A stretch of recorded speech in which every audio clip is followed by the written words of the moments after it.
In late 2017, a few young analysts at BCA Research, including a spry, unjaded young buck by the name of Marko Papic, barricaded themselves in a conference room, determined to slog through one of the most challenging reports of their career.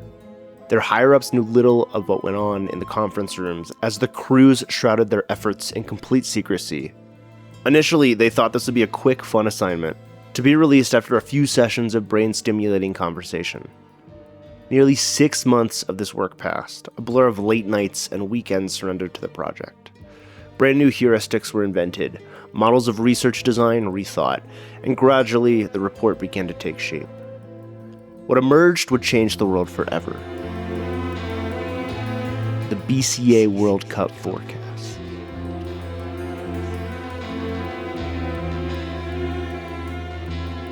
Now, in its 2026 edition, the most important of all unimportant forecasts has dropped, and the authors have deigned to grace geopolitical cousins with their presence.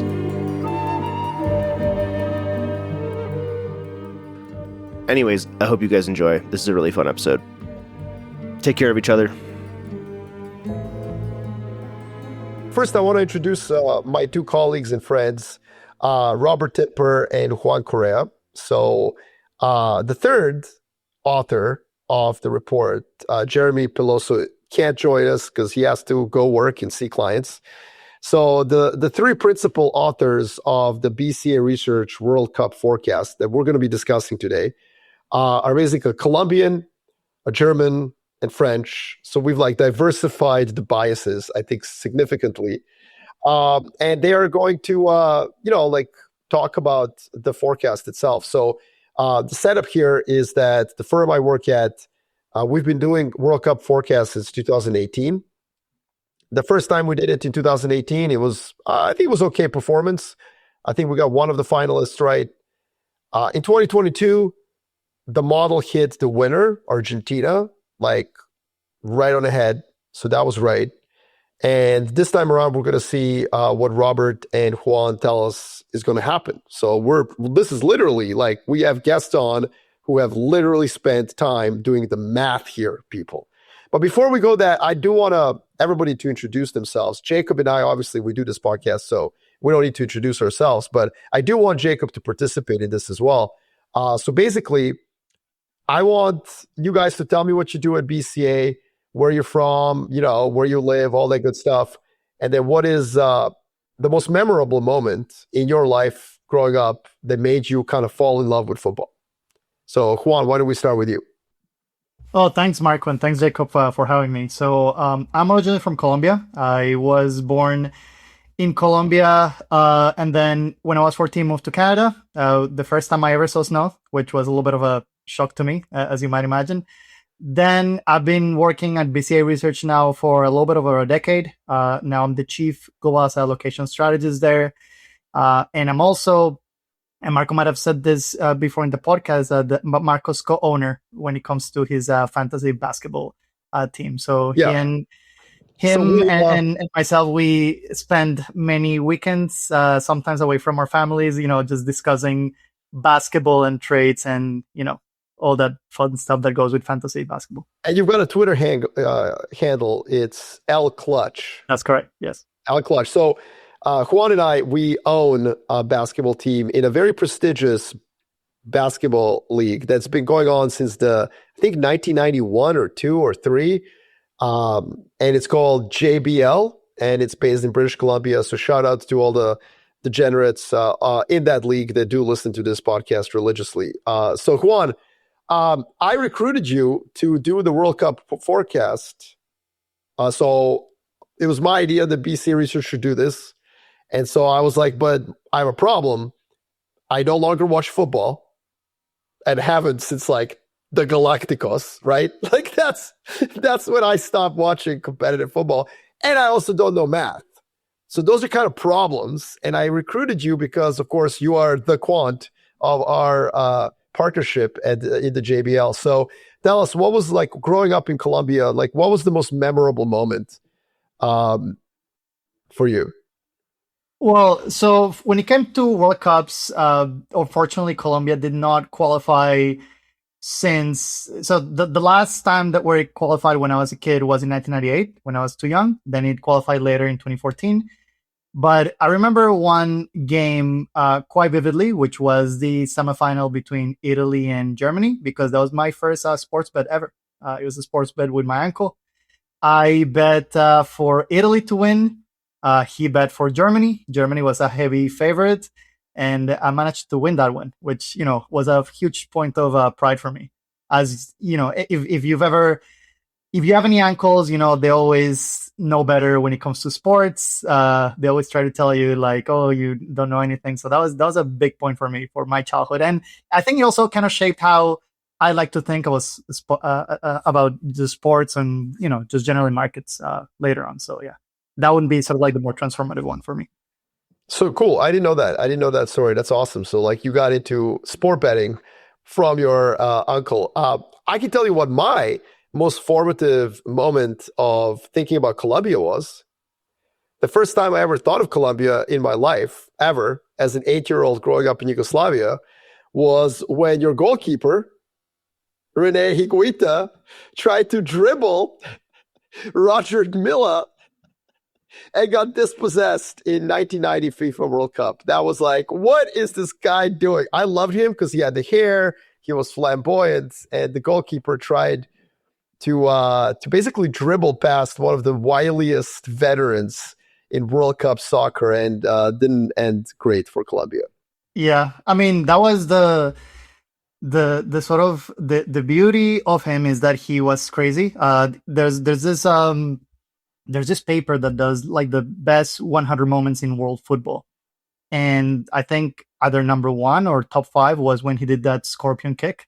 Somebody took a kick to the to his goal, and then he just did a scorpion kick to block the For goal. no reason. Completely unnecessary, by the way. He just did it because he wanted to. He was insane. He was also a very good goalkeeper, but it came with its flaws, and that cost us dearly. That actually happened before I was born, because I think that was the 1990 World Cup, right? But yeah. Yeah, Colombia always had like very flamboyant, very like passionate, just like you and I watched World Cup game together in 2018. I forgot, it was a really important one. Yeah, it was England, Colombia, yeah. Oh yeah, that's right. That's right. Yeah. Well, let's shift to the team that has no flamboyance, just raw, pure, mechanical. Wait, Marco, can I ask you to weigh in too? You should give your formative World Cup moment. I will. What was the? Oh, okay. So you want me to go before Robert? Okay, fine. I was No, making it. whatever. I feel like we should all like give a story about this, and then we can get Okay. heavy. Okay, so my formative moment was the 1990 World Cup. 1990 World Cup. I was 8 years old. I was growing up in Yugoslavia, and I mean, it was the whole World Cup. Honestly, I had a little book where I like drew every country and the flags. And I got really into this. I was like, oh my God, there's all these countries and they're all playing football and this is great. And it was just watching my dad, tell me like, yeah, no chance. Like, Italy versus someone else, like Italy's going to win.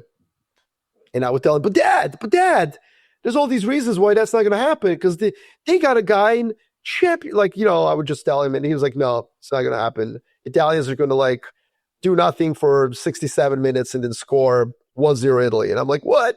And he always ended up like seemingly forecasting it correctly. So that was really formative to me. And of course, the most formative probably moment was Yugoslavia getting to the quarters and then our goalkeeper stopping Maradona's penalty, but then us losing it. And a little side note for those of you who are interested in geopolitics here, the war was kind of starting to kick off in Yugoslavia at the time. And that team was really talented. I mean, 8 years later, a third of that team, 8 years older, was 2 Lydium Thuram hits away from the finals. You know what I mean? So, like, just think about how good 1990 team was. But, some say, as Trump would say, that had that team won the World Cup, maybe Yugoslavia would not have fallen apart. And what's crazy about that is that as clinical of a realist, structural analyst I am, there's a part of me that's like, yeah, I mean, football really, really matters in Europe, that might actually be the case. So, anyways, that's mine. But yeah, before we get to you, Jacob, uh, I wanna you can take us home, but I want to see what's yours, Robert. Like, tell us about yourself. What do you do at BCA, and what's the most formative moment of your football experience?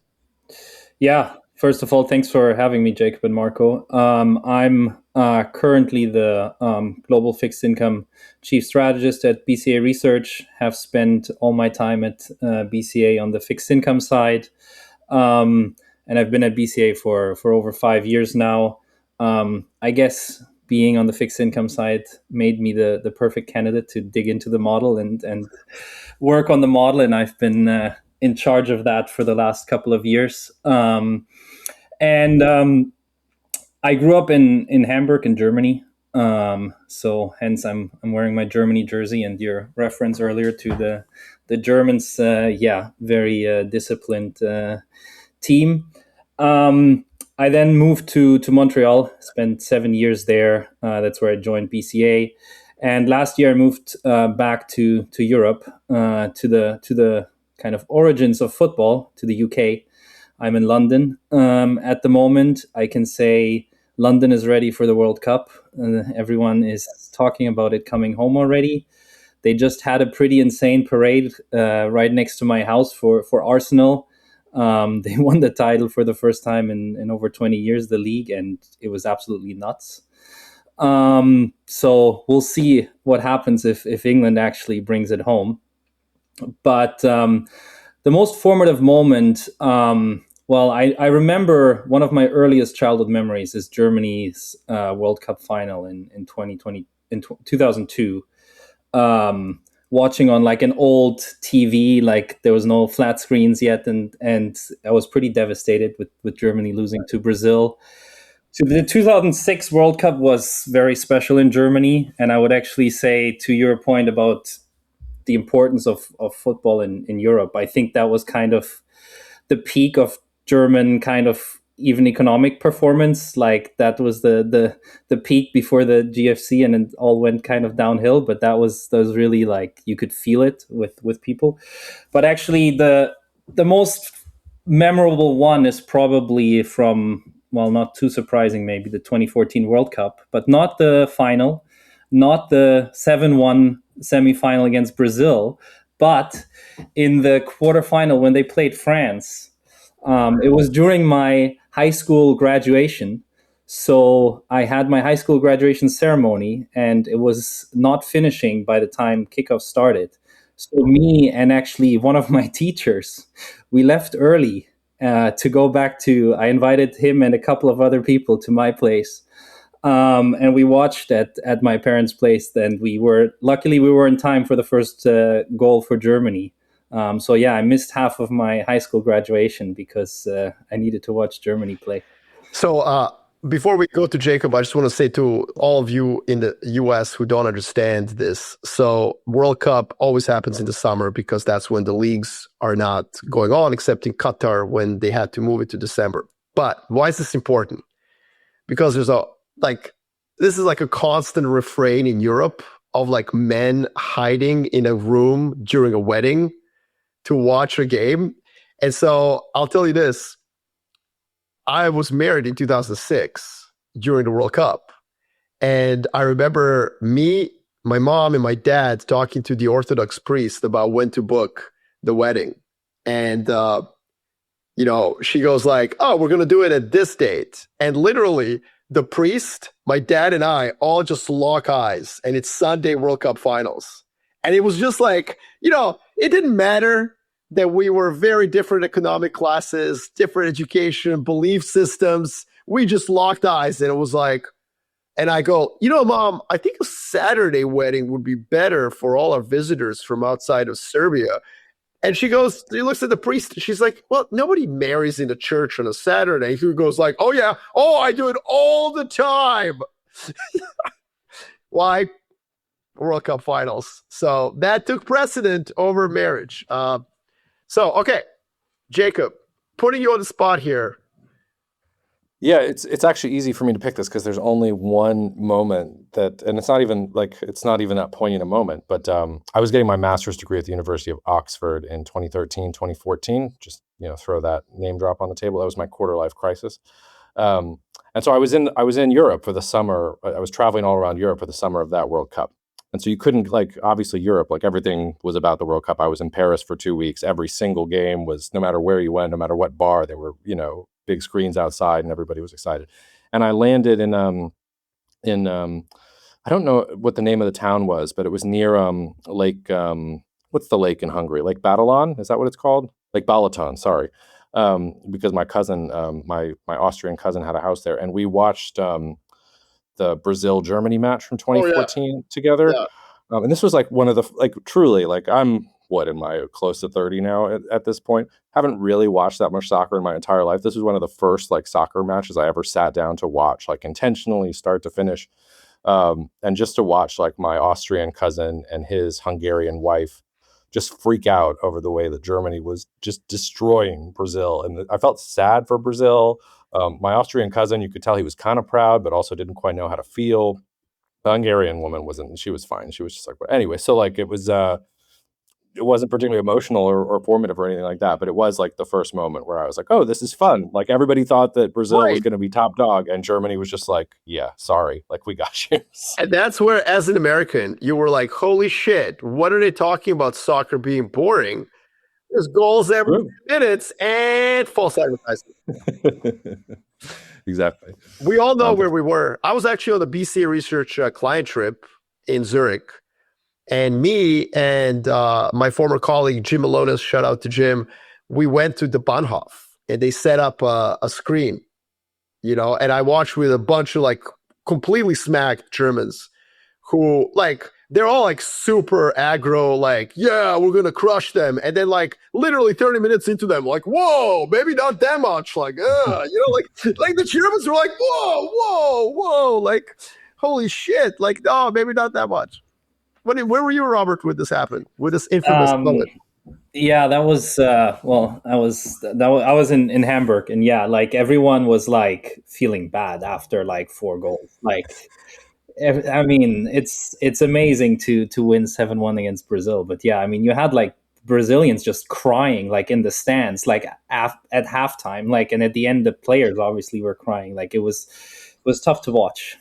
I have a funny story about that match. So the match before, Brazil had played Colombia, and it was a very, very physical match. Neymar actually got injured for the rest of the tournament. And so there was a lot of animosity between Brazilians and Colombians. At the time, I was working at a startup, which was led by a bunch of Brazilians. And when Brazil beat Colombia, I could not hear the end of it, right? They were teasing me, they were talking all this trash, and they were feeling so confident about themselves that they invited the whole team to a bar to watch Germany and Brazil. And that was one of the most delightful times that I've ever had watching a game, because they had talked all this smack and they just got completely crushed. So yeah, also Thiago Silva was booked, I think, and he couldn't play. So they were missing Silva and Neymar. But no, 7-1, they didn't lose 7-1 because of that. All right, so we all have some moments, formative moments. This is great. By the way, so for those of you listening to this, we've got 2 guys who meet institutional investors around the world, talk to them about bonds and about global asset allocation, and they're going to spend some of their very precious time with us here talking how to make money betting on sports. I'm just kidding. What you do with this information is up to you.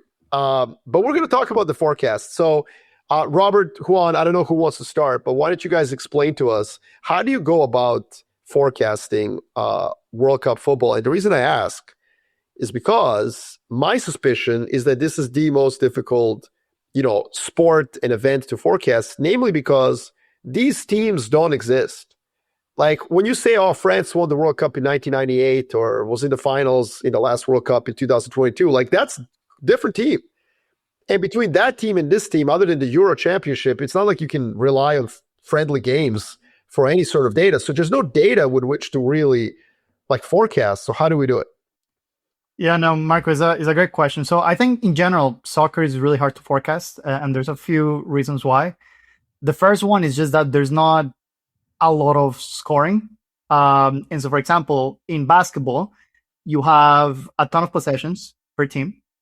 And so that means that over time, maybe a really good basketball player is not going to score every time he has the ball, but over if you go through like a sample of 1,000 times, he'll most often than not score. And that makes it so that in general, talent will tend to kind of take over. Not really the case in soccer, right? So in soccer, you can have a team shoot 100 times, not score a goal, and then you can have a team shoot one time and score, and that's that. And so what we try to do, and then maybe Robert can talk a little bit more about the variables, but we try to kind of step back and look at sort of more fundamental things that help you win games, right? So what is it what are the dynamics in a game? First, you need talent, right? So normally talented teams, to a degree, are going to beat non-talented teams. But then there's other things like the age of the players, right? So in soccer matches nowadays, there's a lot of running. And if you tend to have older folks in your team, that tends to not be great for them, right? If you have players who are like 35-year-olds, 36 years old versus younger, fresher legs, those younger teams tend to be an advantage, particularly. And I don't want to get into like the details on which positions where it matters, but it does tend to matter a lot nowadays in modern football when there's a lot of pressing, a lot of running, and the tactics kind of led themselves to more pressure. Yeah. So maybe a bit to the details of how we actually do this. So we actually use the data from the FIFA, the game, or EA Sports soccer game, where players have a rating based on some slightly subjective kind of assessment. And that data is what we use to get like basically the quality of the squad. So we Can can I ask you? Yeah. Can I quickly ask you? So why EA Sports, the FIFA game? Why not like Football Manager, which is another computer game out there that's also available? Like, how do we like decide one over the other? And are you comfortable using like computer game data?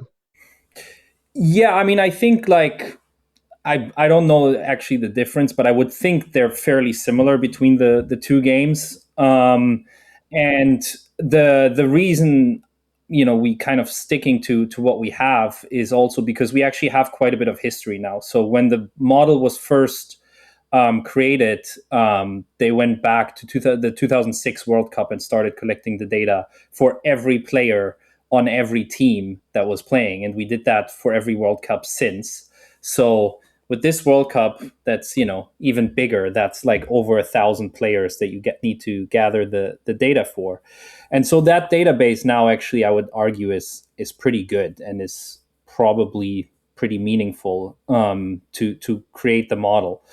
Sorry, I will also say, Marco, you asked, like, are you comfortable with computer games? Like, it's probably the thing that I'm most comfortable with. Like, the amount of billions of dollars or like millions of dollars that EA spends trying to, grade these different players makes it so that it's actually, in my view, as reliable as data set as you're going to get when it comes to player talent.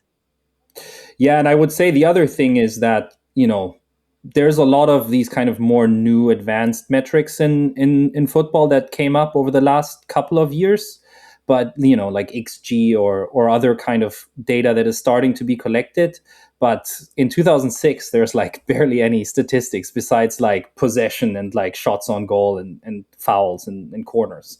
So it's very hard to find actual, data for those past games. And yeah, like Juan said, the age is something that matters. And actually, interestingly, it actually kind of we made a change this year in the model versus last year. We actually also had experience as a variable, but we switched that by not measuring it with age anymore, but rather with the number of caps that the player has had for their national team, because these days players start playing so young for the national team. Like you have players that are 24 that have like more national team caps than most players will ever get. Like you have Yamal, who's like 18 and has like 20 plus games played for Spain. And so then the other thing that we do when we go to the knockout stage, actually, so we kind of have two models, one for the group stage, one for the knockout stage, where the variables slightly differ.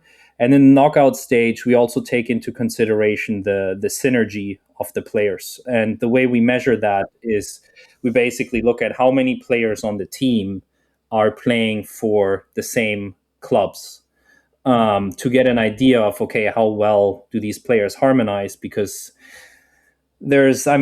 some players still played the Champions League final less than 2 weeks ago, and they have their first World Cup game in less than a week. And so there's often very little time for these teams to actually gel. So it does matter whether these players play together for, the same club. And I think one prime example for that being very successful was when Spain was so dominant from 2008 to 2012. Basically, the whole squad played for either Barcelona or Madrid. And that created very good harmony and led to a very dominant and successful outcome for the national team. And just a quick question. So I'm sure there were a lot of variables you checked and you like threw like spaghetti on the wall, right? Yeah. So we have like over. Well, so there's a couple of things, right? So the variables weren't just chosen sort of like what best fit the data. We also were thinking like, okay, like what makes sense, right? So there's both sort of like a statistical element to it, but there's also an element of, does this particular variable predict games in this particular World Cup? So like one of the things that we've done actually throughout the years is that we changed the model.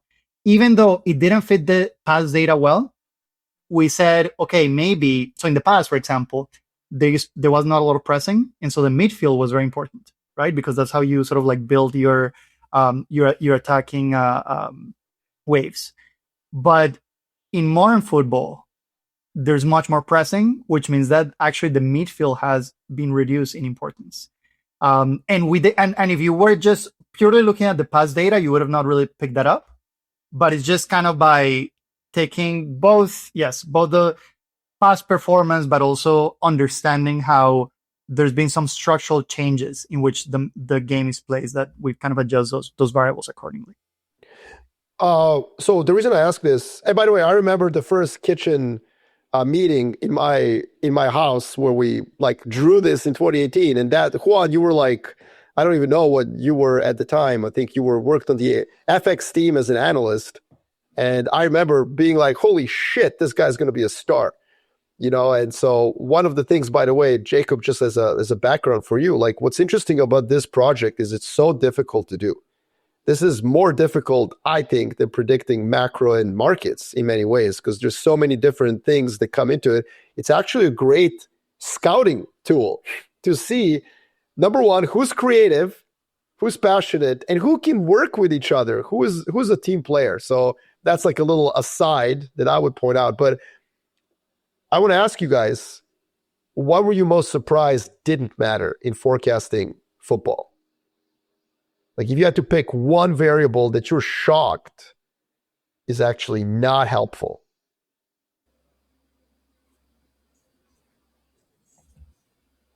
I think one that we tried in the past was FIFA ranking.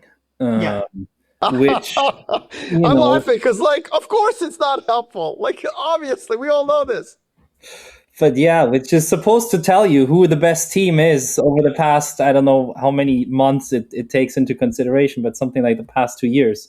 And that actually does pretty poorly at, helping you predict games. So, which I think, again, goes to show, like, every World Cup is kind of different, has its own dynamics. The teams are different from year to year. So yeah, that would probably be the one I would choose. I think there's another one that I was surprised that didn't work, was form.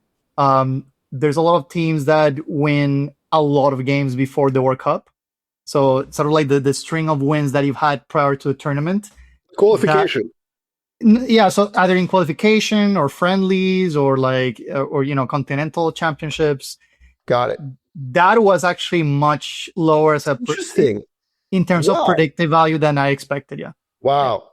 Okay, that's interesting. So that's what makes this so difficult. Like for those of you listening to this, when you're trying to predict the basketball like NBA championship, you have teams playing in the playoffs that just played an 82 game season. It's the same teams. They should like you have data sets, whereas you guys are kind of having to create them. Okay, 30 minutes into this recording, let's give the people what they want. All right. And what the people want to know is who's going to win. By the way, Jacob is going to put into the show notes the actual report. We at BC Research have given the people what they want, and it's free football forecast. So you do not have to be a client of BCA to download and read this incredible piece of analytical art, if I can call it that, forecasting art. So let's start off with let's do quarterfinals. Why don't we do quarterfinals to the finals? What is and by the way, the way you guys get to the quarterfinals is really complicated. You literally predict every single group match. You predict the ranking of the group, like who's going to be where. So before we go to the quarterfinals, why don't we actually, the first question I want for both of you, what are the surprising teams from the group matches? When you do all the group forecasting, all the matches, what comes out as like, whoa, settle down there, Austria. I didn't expect you guys to do so well. Like, what are the black swans or dark horses in the group stage? Yeah, so maybe I'll start, and maybe just to somewhat tie it in with the model we just discussed. There's actually two other things that we factor into the model, which have a pretty strong influence on the outcome. And that's we introduced two dummies. So a host advantage dummy, which obviously this year goes to the three host countries, but actually also goes to Colombia and Ecuador because they have very large populations in the US. So we expect those games to be home games. So wait. So just to explain this to people listening. So what you guys did is you took the population of immigrants in America and were like, all right, Colombia and Ecuador are basically playing at home. But by the way, you don't need to be like an stats genius to like if you've ever seen like a Colombia game in like Houston, it's just like yellow all throughout the stadium. So this is something that it's quite obvious to anybody who watches football. But yeah, I mean they essentially have a home advantage that is equal to a degree to America or to Mexico. Yeah, and interestingly, those variables actually, like those dummies, actually have a huge impact. Like I think, I'm surprised every time we rerun this and we check for the past World Cup. It adds like a massive like percentage to their winning chances. And on the flip side, there's also the previous winner's curse, which is the other dummy that we use. And that is the fact that in World Cup history, a lot of times the winner of the last World Cup does very poorly at the next World Cup. So I've experienced that myself as a Germany supporter in 2018, not making it past the group stage after winning it all in 2014. The same fate happened to Spain, the prior World Cup, and to Italy, the one before. So France last year was a bit of an exception in that they actually made it back to the final. Yeah, I was just gonna say. So there hasn't been a repeat World Cup winner since 1962. Well, but wait. Okay, fine. It's hard to repeat, but you guys are not giving this enough hyperbolic, like tension that it deserves. Like previous World Cup winners absolutely self-destruct in the next one. Like, I mean, it's uncanny. There was a documentary made, Juan, I think you told me to watch it, about the 2002 French team that basically like was going to kill each other. This is from 1998 World Cup. The 2002 they lose to Senegal in the first game, and one of the things I think is a problem is that the previous World Cup winner was oftentimes the one opening the next World Cup. Yeah. And so it's the first game of the tournament, and you just walk into this buzzsaw, usually against some minnow, some terrible team from like Africa or Asia, who lost to Saudi Arabia. I think Argentina did, although they did win the World Cup. Yeah. Okay, but never mind. Bad example. But the point is, not only do they not win, they don't get past the group stage. Germany being the case, Germany didn't get past the group stage, and I mean the group was like terrible. It's not that it was like hard group. So yeah. So there's actually a good reason for that. So I would say a couple of things. So the first one is just that is very hard to win a World Cup to begin with, and normally that stems from a golden generation of players. And when you win, you try to keep, you kind of like hang on to sort of like these past stars who is like 4 years after, like they just not who they were anymore. And that makes them underperform. The second one, I think Pat Riley used to call this the disease of me. You know, like when you win, you start to think more about like your individual sort of accolades rather than thinking about the team. So it's just a combination of both. Yeah, like your golden generation starts to fade, and also the kind of cohesion that you have in that first World Cup that you win is just not there anymore in that second one. Yeah, so to bring it back to the biggest surprise probably is that Argentina for us finishes third in the group, because they are a prime candidate for the previous winner curse. They basically have the same squad, except for Angel Di Maria, who retired, as the squad that won the World Cup 4 years ago. And already then they weren't the youngest team, obviously with Messi spearheading it. They're 4 years older, everyone. Messi is playing in the MLS now, not the most competitive league. Oof. So I actually think, Argentina has should thank FIFA, because this time around you can make it past the group stage even as a third place. So they do make it to the next round, thanks to the new format. But I wouldn't bet much on Argentina making it far. I think they're a prime candidate to kind of implode here at this World Cup.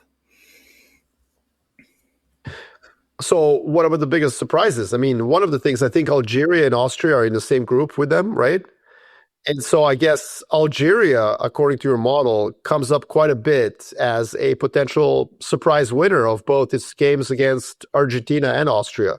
Any other countries that you see kind of like are going to be the Senegal, the like the Cameroon, the South Korea of this tournament? Yeah, so in the group stage, I think in our model, the most interesting group is actually Group F, where basically Japan, Sweden, and the Netherlands are all supposed to basically finish within, 0.1 expected points of each other. And the Netherlands finishes third in that group, so I think most people would expect them to win the group. And Sweden actually makes it out of the group. They haven't won a game in their qualifications. They only tied and then made it to the playoffs through Poland. But they are, in our model, doing pretty well, because they have two very good strikers in Alexander Isak and Victor Gyökeres. So Sweden is a bit of a dark horse, I would say. And then, if you move to the later stages, the host teams, they have a good run initially, because they do get that advantage, but unfortunately it ends for them in the round of 16. And the other ones I would say is it's probably not really a dark horse anymore, but there is quite a few African teams that make it quite far. And actually that's been a trend over the last few years, that they've made it further and further in tournaments. And so we do have quite a few with Senegal in the round of 16. The other one is Morocco. Now that's probably not a dark horse after they went to the semifinal last year, but they once again make it pretty far in our tournament tree. I would also say, this is kind of going further into the stages, but to me, the biggest surprise is who we have in the final. And there's one of the finalists, I think that's not as, that's pretty consensus. The other one is much more surprising. All right, so let's get into that. So let's go quarterfinals. Juan, why don't you take the top 4 teams, and then Robert, you can take the bottom four. So why don't you tell us who makes in the top of the bracket? Yeah, let me just get to the here. Just one sec. So on the top of the brackets, we have in the quarterfinals we have Morocco, France. That's one game, and then Spain, Belgium. From those, we get France and Spain going to the semifinals. Okay, so that's Yeah. Yeah. makes sense. So Belgium, even though it's over the hill generation, they still make it to the quarters. Yeah. All right, cool. All right, Robert. Yeah, the one thing I will say to that as a Germany supporter, so Germany and France meet each other in the round of 16 if they both win their group. So I'm actually hoping that Julian Nagelsmann, the coach, has that in mind and doesn't finish first, because I don't think Germany wants to play France in the round of 16. So I wouldn't mind if Germany finishes second. But going to the bottom half of the tree here, we have Brazil, England, which is going to be a really tight one. And then we have Uruguay against Portugal. So Uruguay probably also a bit of a surprise. And Portugal and England make it out of those. So they're playing in the semifinals. Oh, you guys are so mean. You're just mean. You just want to crush English hopes by putting them into the semifinals. Everyone's got really excited right now. Everyone's leaning into here we go. It's coming home. And obviously, they're going to beat Portugal. Well, and that's a big surprise. Yeah, it depends. If you had asked me 3 weeks ago, the answer would have been yes. The answer today, unfortunately for England fans, is no.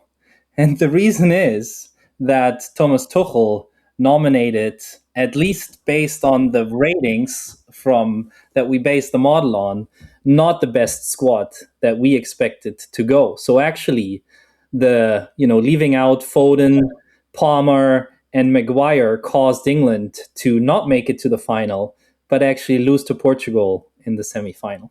Wow. Okay. BCA research calls for the sacking of England's manager.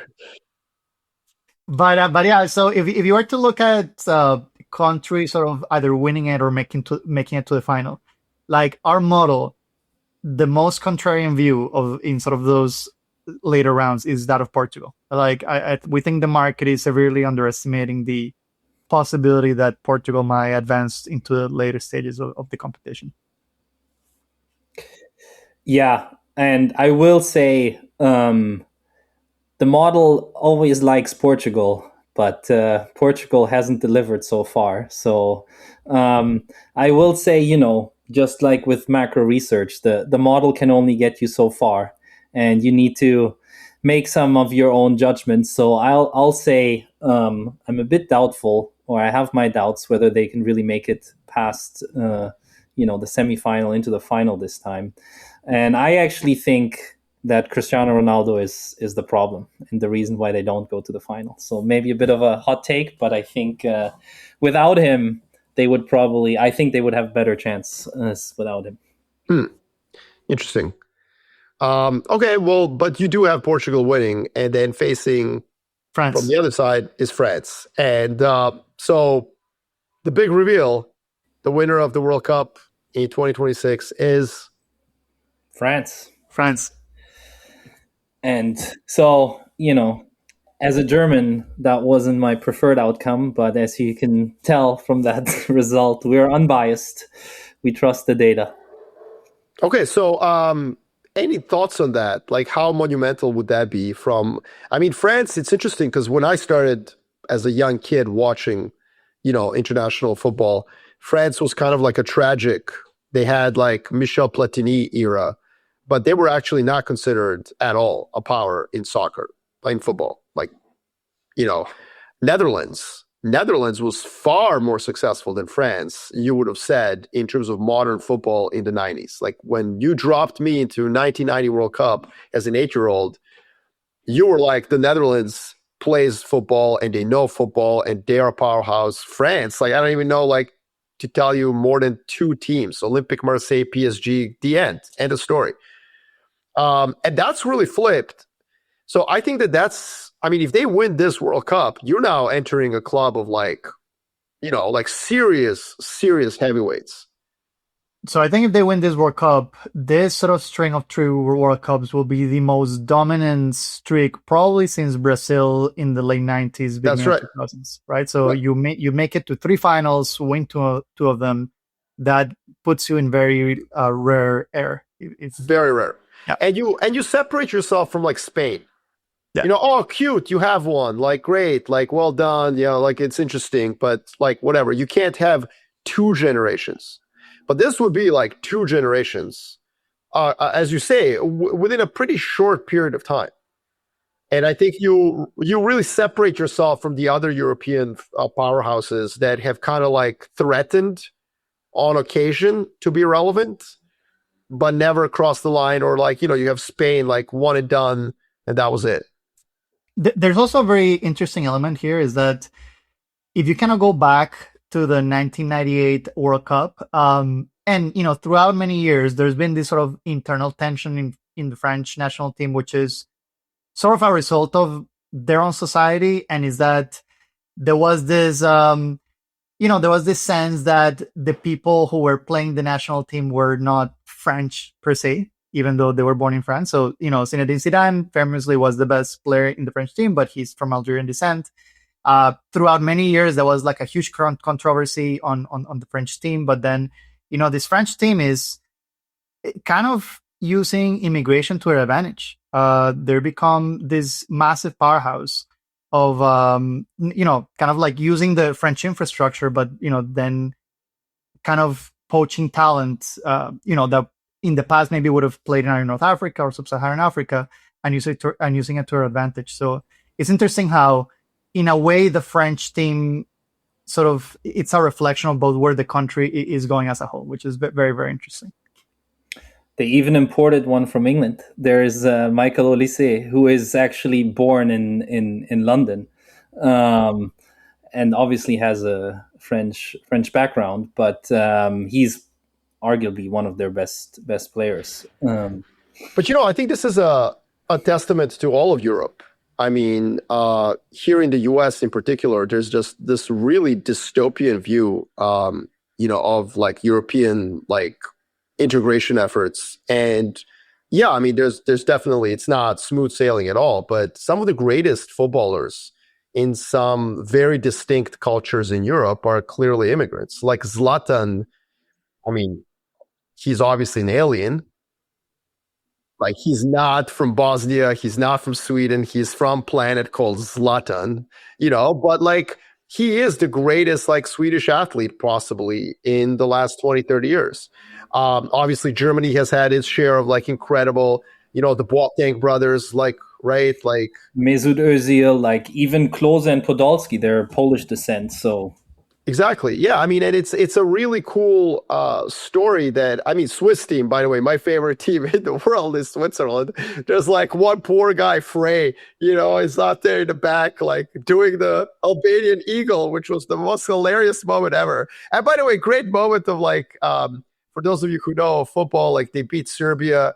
And I think it was Shaka does the Albanian nationalist symbol, and there's this like blonde, blue-eyed Swiss guy running behind him doing the same thing. I don't even know if he knew what he was doing, but it's a great reflection that I think football has actually shown the positives. And I don't think that anyone even really talks about it anymore in Europe. Like, it's at the point where in 1998, it was talked about. Now, I just don't think anybody cares. It's like, yeah, there's a bunch of dudes from all sorts of backgrounds. Yeah, actually, in Germany, I would say you had a shift that I guess reflects the shift in society.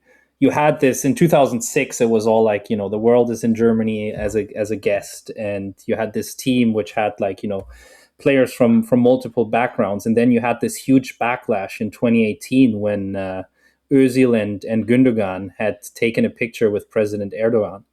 And there was like massive backlash, like from the fans, from politicians. Basically, they were blamed for Germany not making it out of the group stage in 2018, which as we explained, it's the winner's curse is the reason. But there was a pretty big shift in Germany in regards to how society views immigration and how it soccer and football was viewed as a role model for it, but then later also was that completely turned.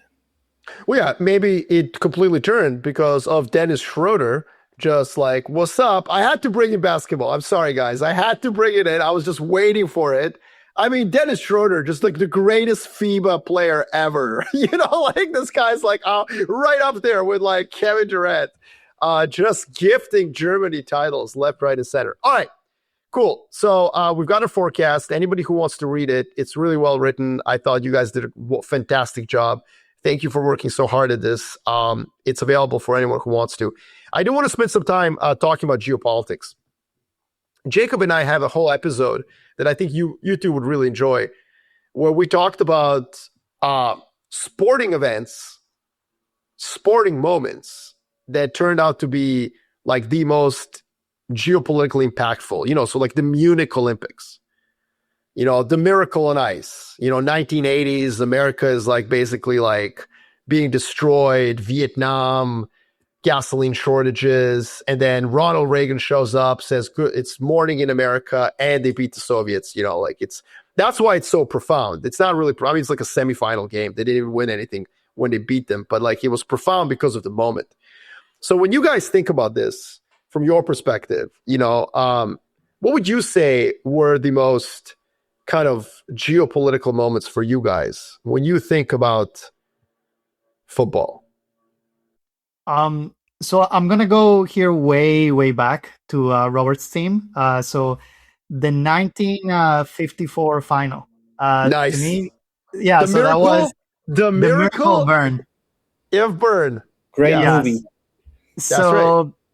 That comes at such an interesting time in German history. So that's the time of the Wirtschaftswunder. If Robert might correct me if I'm saying it very right. Good pronunciation. Obviously Germany destroyed after World War II, kind of trying to escape the shadow of Nazism, and Germany plays Hungary, which at the time Hungary used to be the best team, and just in the group stages they get pummeled.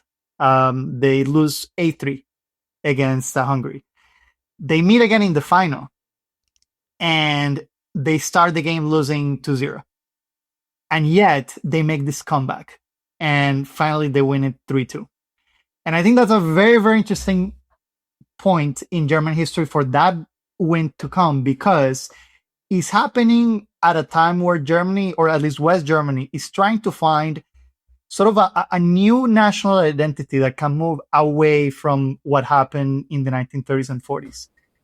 It's obviously there's this huge economic resurgence, and I think that I always like to think about national teams being a reflection of sort of the national identity of a country, but it's also sometimes a reflection of the time or the moment which the country is living in. And so I think if I had to pick one, that would probably be number one.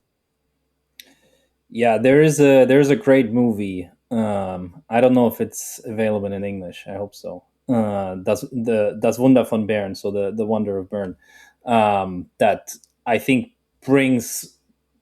shows really well what you just described. I'm also going to stick with my Germans, of course. So I'm going to take the 1990 World Cup for Germany, which, it was still kind of Western Germany, the national team, but obviously it happened fairly shortly after the Berlin Wall fell. And I think that was a pretty unifying moment for the country. Gave everyone a team to root behind, and that I think was probably helpful in this fairly difficult path of reunification. That even though it's 36 years ago, you can still kind of see it in Germany. But I do think that was back then a pretty big catalyst for maybe the second Wirtschaftswunder, because the German economy did really well after the reunification. That's a great pick. And I mean, it echoes my original pick of what got me into football, what got me into geopolitics. The 1990 World Cup was absolutely like astounding. There's one documentary made about it. It's called Italia 90.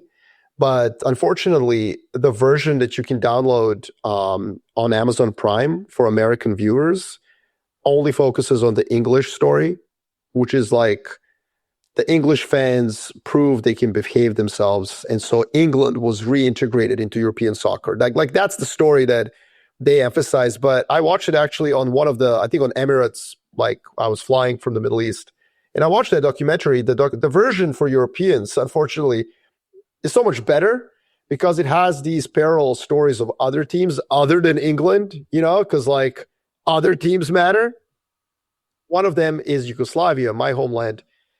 This World Cup put a stake in the heart of that country. Whereas for, your country, Robert, like that World Cup gave it the tailwind. And it's an incredible, it just gives me goosebumps just thinking about it because it was really a profound moment in world history where the world is changing dramatically.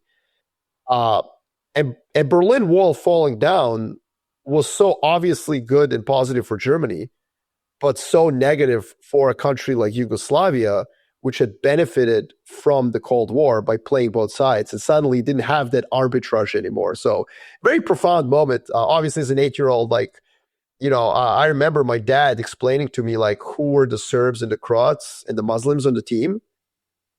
He had to explain to me because I'm 8.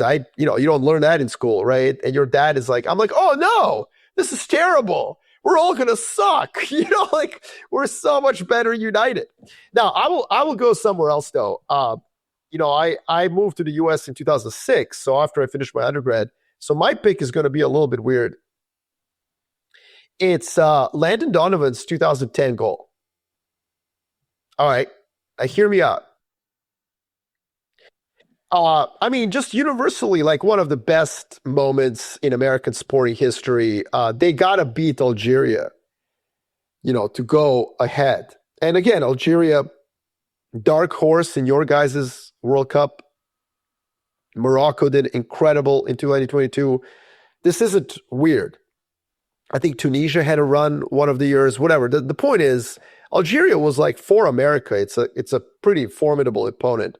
And it's just this incredible goal where I forgot who makes the strike, and then the ball comes out, and there's Landon Donovan coming almost off screen to score. Now, why am I picking this? I mean, if you're American, you should be cheering this. This should be like the best moment, of the year. And of course, it launched many memes, YouTube clips of people celebrating in bars. But as an outside observer living in America, what I noticed was a particular sort of nationalist disdain for success of American football.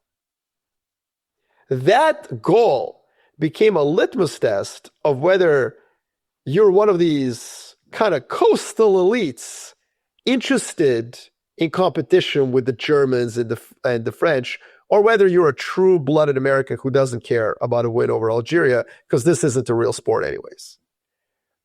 And to me, as somebody who grew up in a very small country that got smaller and then got even smaller and might get even smaller, you know what I mean? Like that's where there was a joke. What's the same between a Nokia cell phone in Serbia?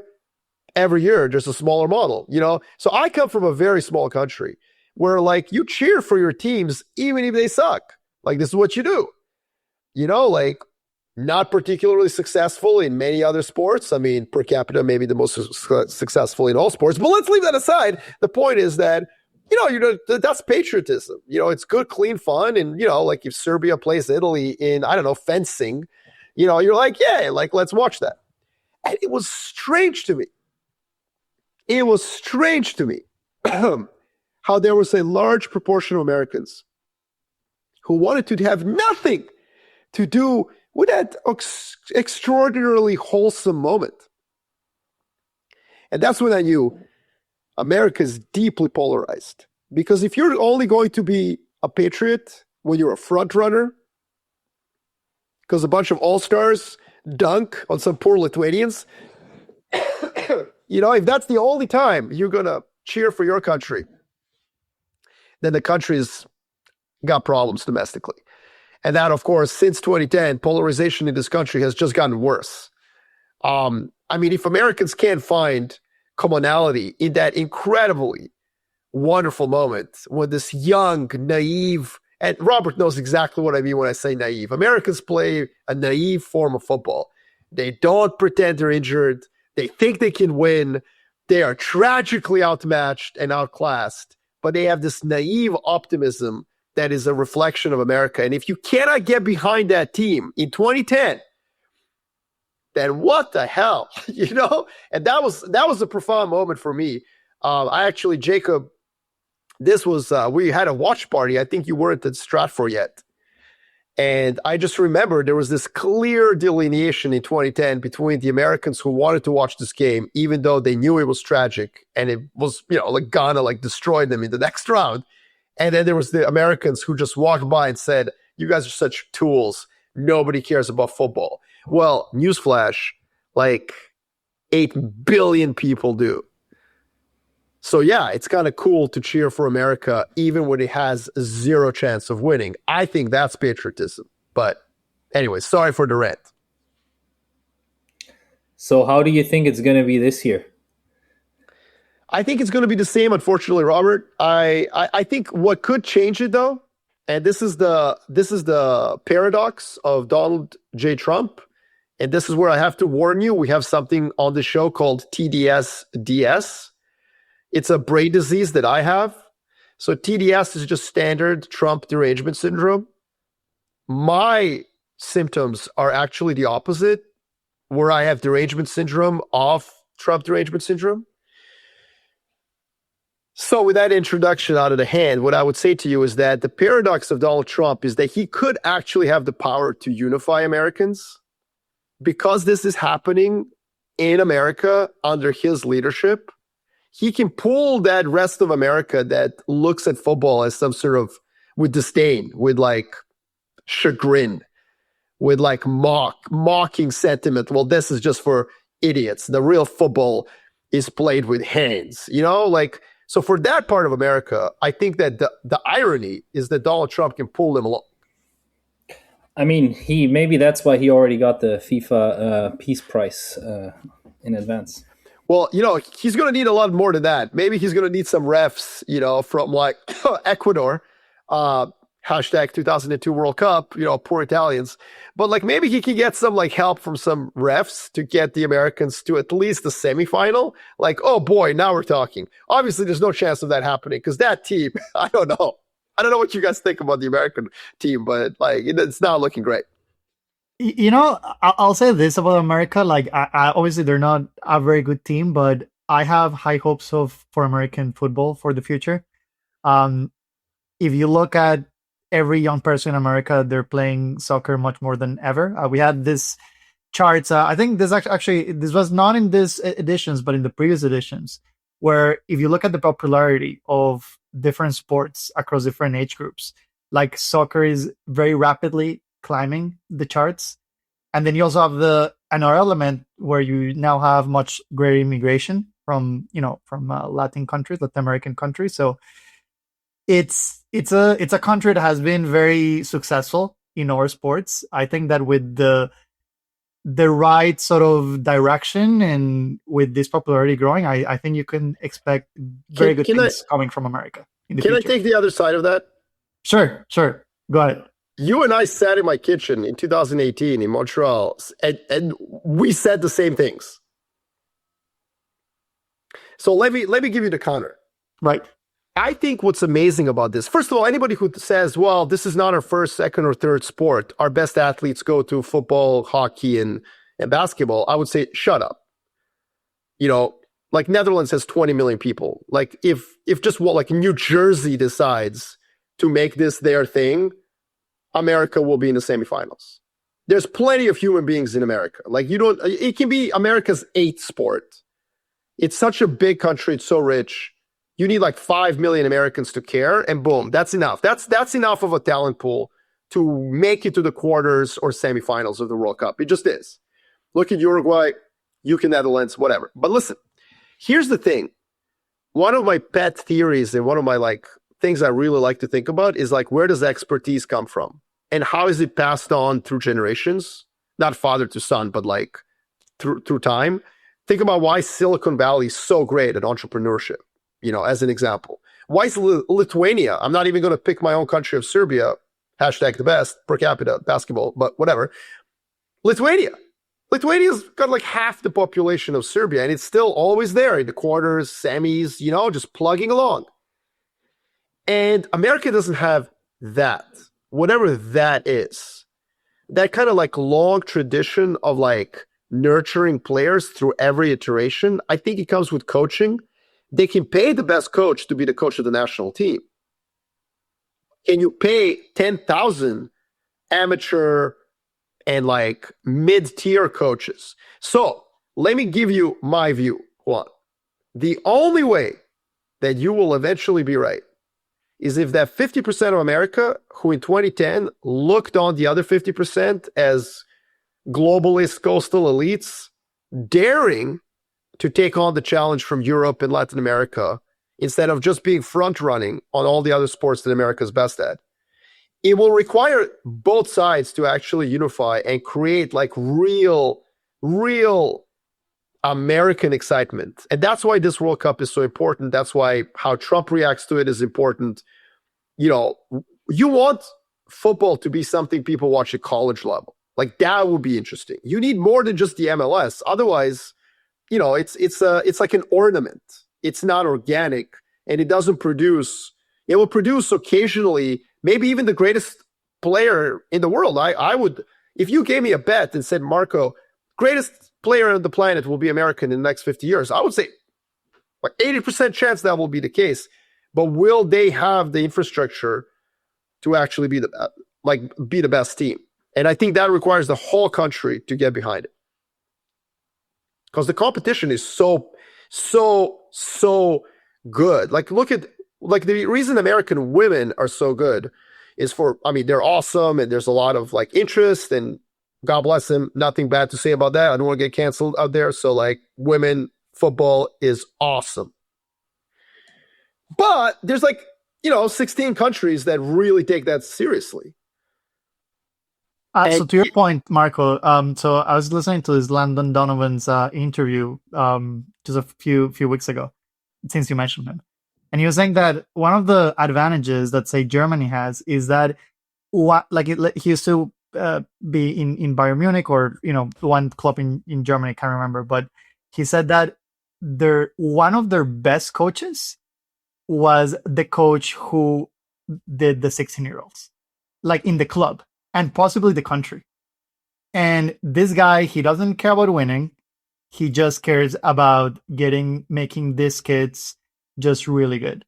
And there's something, so there's something very interesting is that if you look at sort of the winners of World Cups and the countries that are successful, you do not only need the talent, you also need the infrastructure. And so, for example, if you look at Sub-Saharan Africa actually has been quite successful in the U17 level, because talent tends to kind of be more predominant there. But once you start to get to the adults, things like not only nutrition and all the sports science stuff, but also, how you're training, tactics, structure, those tend to be much more important. And those are the things that the Europeans and the South Americans got right. But, to your point, I do think that there's if one country can do it, it's America. Right? America is one country that they might not, they're great at a lot of things, but the one thing that they're really great at is just sports infrastructure. And if, they can get it right, obviously they have a lot of potential. Yeah, I am hopeful too, but I've been saying it would happen for 15 years. And I have to kind of at some point, you can't just be wrong forever. And you have to assess why you've been wrong. And to me, it was that moment in 2010. I keep coming back to it and just being so puzzled by the lack of care by people. You cheer for your team when you know you're going to lose. Like, I mean, that is patriotism. That's that fatalist kind of like, it's almost romantic. Like, what's the point of cheering when you're going to win? You know, so anyways, guys, thank you so much for coming on our show. Jacob, you've been listening very patiently. Did you want to like close us off with any of your wisdom? Well, no, and listeners, I mean, I've been pulling double duty as daddy while also trying to participate in the podcast. I mean, it's funny. I'm in Georgia today in Southeast United States. Nobody here has a fucking clue the World Cup is going on. Nobody cares. Nobody wants to care. Like, it's just, and I mean, this is the Southeast United States. Like, this is college football country. I think, you know, if it's going to happen in the United States, it's got to happen. I don't know, maybe the Pacific Northwest, maybe you get somewhere in the North, like it's got to happen in some place weird because, you know, there are places here and there are pipelines here that are too focused on. And Marco, I, like you, I had hopes for soccer in the United States. And I thought that this World Cup might be the inflection point. And, you know, here, June 8th, I'm willing to call it already. It's not the inflection. And Trump cuts against this a little bit, but it just doesn't have and maybe I'm in the wrong circles, but I don't feel the cultural groundswell here. I don't hear people going out of their way. All I hear is controversy about FIFA and hotel blocks and how much everything costs and like all these other things. Like it's just not in the American psyche. And it's weird because soccer is like, it is the democratic sport. I feel like all you need is a ball. Like tennis was a sport that was made for aristocrats. Lots of these sports that we're talking about are made for aristocrats and eventually come down to the lower classes. Like soccer is the lower class sport. Like if you could imagine like Alexander Hamilton in the musical playing a sport, you would imagine him playing something like soccer. Like this is the thing that like is most in line with the American ethos. And it just isn't. It just, for some reason, it doesn't carry the day. And I'm like patient zero for this. Like I should passionately love soccer, and I don't. So like that's all I got for you. I don't know what else to add, but I hope you guys are right. I think the analysis is awesome. I think, Marco, the one thing you said, this is a great scouting report for how to work on different things. I actually think it's a bad scouting report. It reminds me of a story my wife tells. She went to school as an architect, and her first project out of university was to work on like water systems inside of New Orleans. So how to deal with water and designing different drainage systems and things like that to live with the water. And then the funding for that got revoked after like a year or two. And she had to go start designing closets and doing the things that most architects do for a living. If you start with the World Cup analysis and then you're supposed to go analyze bonds, like, man, like anybody can analyze the World Cup. It's, can you bring this level of passion and this level of zhuzh to fixed income instruments? And then you know that somebody really has chops to hang. You know? I'm here to tell you, Jacob, that Robert Timper absolutely does. You know, I can tell. All right, well, cool. Listen, guys, thank you again. This was awesome. Really appreciate it. And let's see how it works out. You guys will be sending out. So, Juan, you've got a Twitter account, @LClutch. Robert, do you have a Twitter account? I think you do. I do, @RobertTimper1. So no clutch, like this is just Colombian German, you know, just Straight mechanical discipline versus I'm clutch. Germany just wins it in the first half. Yeah, that's right. They just suck out your passion out of you. All right, guys. And then they feel bad about it. That's the And then, well, depends how much, you know. Like, all right, guys, this was awesome. Thank you for your time, and we'll follow the forecast very closely. Thanks for having us.